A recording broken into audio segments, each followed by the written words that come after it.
Talking with counterterrorism analyst Tom Sanderson about ways of making air travel as safe as it can possibly be. Weighing in also by phone, former Transportation Department Inspector General Mary Schiavo. So, Tom, should we even be publicizing these new regulations?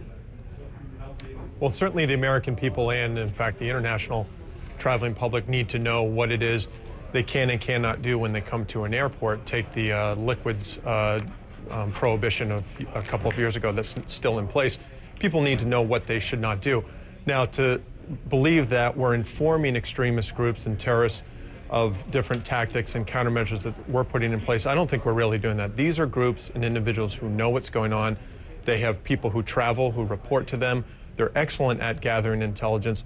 They know what they're going to face at the airport, so they're developing their own countermeasures to that. But I don't think we're letting the cat out of the bag by informing the general public as to what the new procedures are. We also put a lot of randomness in these screenings. So when you get to Schiphol Airport, you don't get the same thing that you get when you get to Dulles Airport, for example. So there is a randomness and a different tactic used at all different airports. So that is built in, and that's a good measure.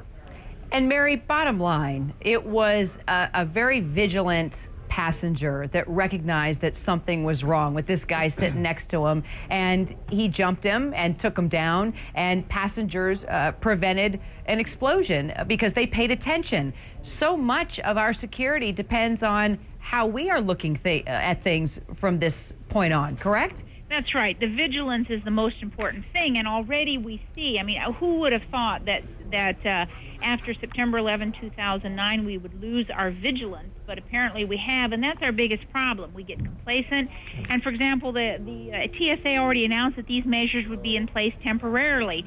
We put these measures in place for a few weeks or a few months, and yet terrorists and extremist groups do things over years of time. It took 4 to 5 years of planning to carry off September 11th.